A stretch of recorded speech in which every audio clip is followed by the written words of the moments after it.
Pasa a vosotros. Continuamos con nuestra última porción del libro de Éxodo, y congregó, y la porción también las cuentas. Decíamos que cuando es un año bisiesto, pues se leen por separado estas porciones, pero este año pues no es bisiesto, solo hay un mes de Adar, por lo cual se leen juntas estas últimas porciones del libro de Éxodo. Estamos ahora en nuestra cuarta lectura a partir del capítulo 38. Este capítulo principia relatando la elaboración del altar de las ofrendas de elevación, que es el altar de cobre que estaba en la parte externa. Continúa con el lavatorio, una gran palangana de cobre situada en el patio del tabernáculo, donde los sacerdotes se lavaban las manos y los pies antes de entrar al servicio para nuestro Dios. El lavatorio no fue hecho con el mismo cobre que los otros utensilios, ya que su elaboración no está mencionada con estos. Este lavatorio fue hecho con el cobre de los espejos de las mujeres. Cuando fue el llamado para las contribuciones, las mujeres vinieron con sus espejos de cobre. En la siguiente parte se relata la elaboración del altar de las ofrendas de elevación. En verso 1 dice: E hizo al altar de las ofrendas de elevación de madera de acacia, de 5 codos su largo y 5 codos su ancho, cuadrado, y 3 codos su altura. E hizo a sus astas en las 4 puntas suyas, de este eran sus astas, y lo cubrió a este de cobre. Sus astas o cuernos eran como salientes que formaban parte del altar, con forma cúbica en los 4 ángulos de este. Verso 3. E hizo todos los utensilios del altar, y a sus cazuelas, y a sus palas, y a las palanganas, y a los garfios, y a los braseros, todos sus utensilios los hizo de cobre. E hizo para el altar un enrejado hecho de madera de red de cobre, debajo de su cerco, por debajo hasta su mitad. Y moldeó 4 argollas en los 4 extremos para el enrejado de cobre, como cabidas para las barras. E hizo a las barras de maderas de acacia, y las cubrió a estas de cobre. E insertó a las barras por las argollas en los costados del altar, para cargarlo a este de ellas. Huecos de tablas lo hizo a este. E hizo el lavatorio de cobre, y a sus basas de cobre, con los espejos de las que se reunían, de las mujeres que se reunían, a la entrada de la tienda del encuentro. Recuerde que así se le llamaba la tienda del encuentro a la tienda de Moisés, que estaba a las afueras del campamento. Lo leíamos con anterioridad. Dice que estas mujeres reunidas afuera de la tienda de Moisés, pues le llevaron sus espejos. Y vemos como esto, que es algo para vanidad, algo pues que decidieron, algo importante para una mujer, algo llamado a su vanidad, a su belleza. Sin embargo, ellas deciden que no hay nada más bello que el servicio hacia nuestro Dios. Vemos también que las cosas más triviales, si se les da un uso correcto y con buenas intenciones, se pueden convertir en algo puro y sagrado. No pierda de vista que con estos espejos se realiza este lavatorio, donde los sacerdotes, decíamos, se lavan las manos y los pies antes de empezar a oficiar el servicio a nuestro Dios. Dice el verso 9: E hizo al atrio para el flanco del lado meridional sur, las colgaduras del atrio de lino entrelazado de 100 codos. Sus columnas eran 20 y sus basamentos 20 de cobre. Los ganchos de las columnas y sus bandas eran de plata. Y para el flanco norte de 100 codos, sus columnas eran 20 y sus basamentos 20 de cobre. Los ganchos de las columnas y sus bandas de plata. Y para el flanco occidental, colgaduras de 50 codos. Sus columnas de 10 y sus basamentos de 10. Los ganchos de las columnas y sus bandas eran de plata. Y para el flanco oriental al este, de 50 codos, colgaduras de 15 codos hacia el borde. Sus columnas eran 3 y sus basamentos 3. Y en el borde segundo de este lado y de este lado del pórtico del atrio, colgaduras de 15 codos. Sus columnas eran 3 y sus basamentos 3.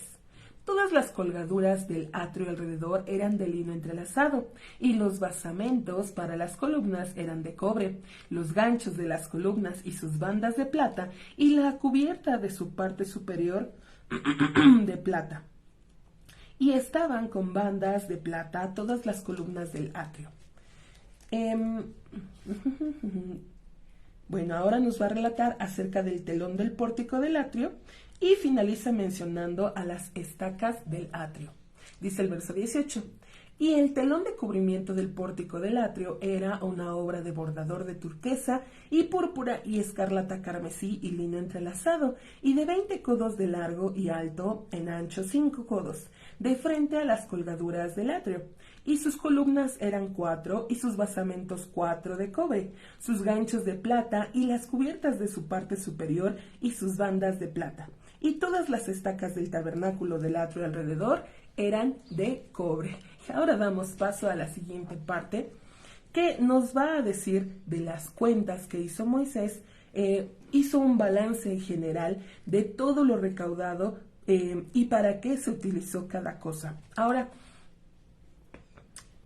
cuando se termina esta obra del santuario, Moisés tuvo que hacer las cuentas de todo para que no diga el pueblo que quedó oro, que sobró plata y pues que todo se lo quedó Moisés. Recordemos que pues se trata de ser personas limpias, personas honestas para el servicio hacia nuestro Dios. No solamente ser honesto con Dios, sino también ante el pueblo, no actuar de una manera que pueda levantar sospechas, que pueda causar pues que se hable mal de uno. Si uno es inocente, pues también demostrarlo.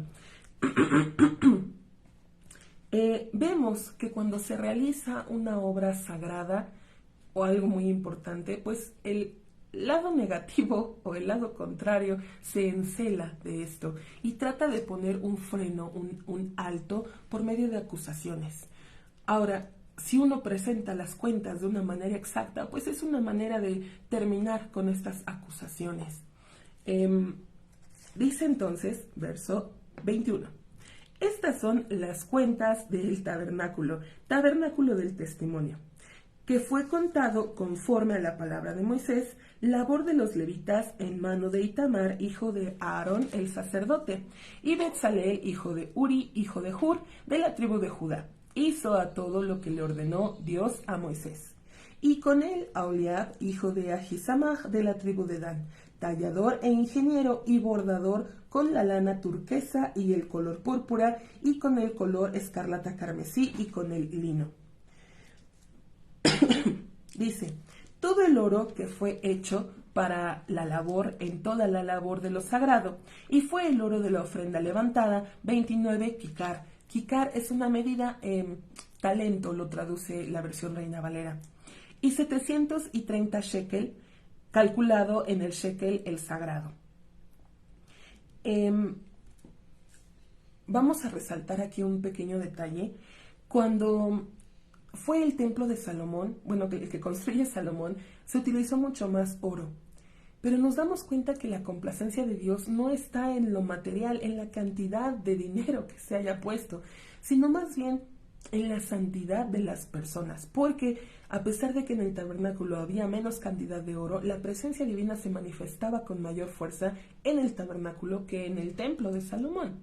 Entonces entendemos que esto depende del nivel espiritual con que se encuentran las personas, se hacen merecedoras o acreedoras a la presencia divina.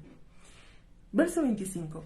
Y la plata del censo de la comunidad fue 1 centenar del kikar, y 1775 shekel en el shekel el sagrado. Un beká es una moneda, la mitad de un shekel. Un beká por cabeza, equivalente a la mitad del shekel, calculado en el shekel el sagrado, por todo el que pasaba a través de las cuentas, hijo de edad de 20 años para arriba, y para los 600,000 y 3,550. Y fue el centenar del kikar de la plata para moldear a los basamentos del santuario y a los basamentos del velo divisorio. 1 centenar de basamentos para el centenar del kikar, un kikar por basamento. Ahora, esta siguiente parte va a relatar lo realizado con la plata recaudada en la colecta del medio shekel. Y a los 1775 hizo ganchos para las columnas, y chapó sus cabezas y amarró a ellos, y el cobre de la ofrenda levantada fue 70 kikar y 2,400 shekel. E hizo con el cobre a los basamentos de la entrada en la tienda del encuentro, y al altar del cobre y al enrejado del cobre que había en él, y a todos los utensilios del altar, y a los basamentos del atrio alrededor, y a los basamentos del pórtico del atrio, y a todas las estacas del tabernáculo, y a todas las estacas del atrio alrededor. Y ahora, para concluir nuestra lectura, tenemos el primer verso del capítulo 39, que nos va a narrar sobre las vestimentas de Aarón y sus hijos. Y de la lana color turquesa y del púrpura y el escarlata carmesí hicieron vestimentas litúrgicas para servir en el santuario, e hicieron a las vestimentas las sagradas que eran para Aarón, conforme ordenó Dios a Moisés. Y decíamos, con esto concluimos nuestra cuarta lectura. Si Dios concede, continuaremos el día de mañana. Paso a vosotros.